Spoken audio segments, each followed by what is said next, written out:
This video is for Module 7 of my group therapy course. I chose the silent member. In this case, her name is Rose.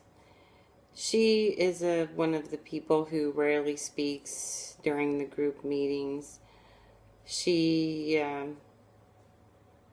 It doesn't necessarily mean that she's not participating, because she could be a very good listener and she could use what she's heard from other people to maybe apply some of their ideas to her own life. Uh, in this case, Rose states that, I quote, "Everyone in here wants more from me than I am willing to give. It's not that I am not interested, but I have always been more of a listener than one to speak up. I figure that if I have something to say, I'll say it, but I don't want to talk just to hear my voice." And I would have to agree. If you don't have something to say that would be of value, or at least on the same subject of what's being discussed, then no, I agree. I wouldn't want to talk just to hear my voice. I would not call Rose out for not talking, because that could have an adverse effect. It could make her even more quiet. It could embarrass her in front of the other group members. And it could also cause her not to want to speak at all, or even cause her to want to leave the group because she feels embarrassed, or she just may be one of those people who has a quiet personality. So I wouldn't want to push her too hard. It would be really important to find out maybe why she's so quiet. There could be an actual reason for it. There could be a lot of reasons why Rose is quiet. She could be showing respect for some of the other group members or the group leader. She's waiting until they're finished saying what they have to say before she speaks. And I know in my own experience, sometimes you want to say something and it turns out someone else in the group already said what you were thinking. So rather than to say it all over again, you just stay quiet. She could be worried that she could be,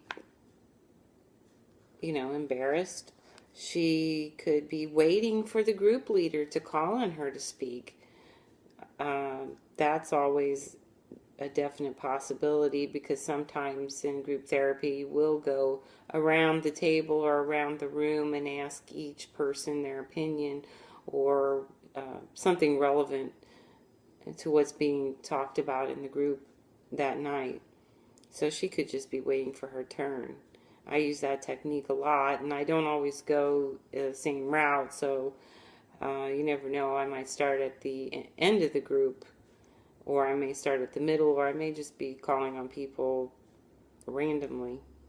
So she could be one of those people that are just waiting to speak when she's asked to speak. She may not understand exactly what she's supposed to talk about, or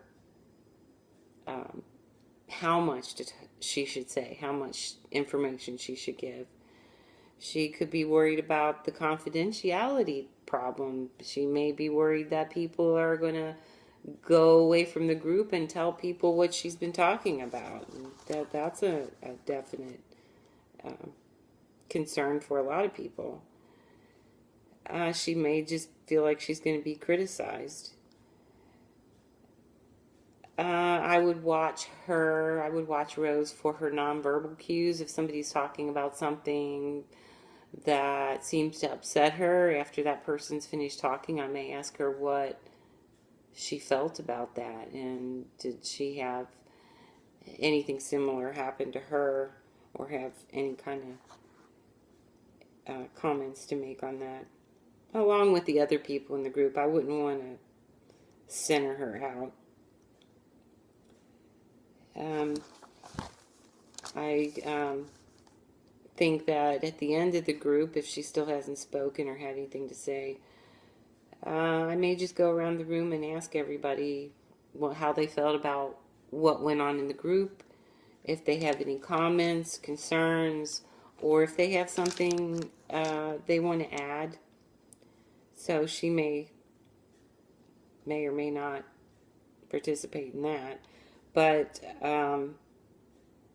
if not, I would say that at the end of the group, if I've had participants such as Rose that have not spoken, I would say, okay, well, you didn't get to speak this time. We ran out of time. So next time we'll start with you so that you'll be able to participate and express your feelings in the group too.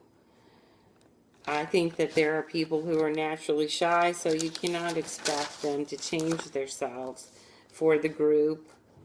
But as long as they are making some kind of progress each week, then I think that I would not put them on the spot. And I would make sure that they feel, too, that they're making some kind of progress. So that is the end of my video. I hope you enjoy it. Thank you.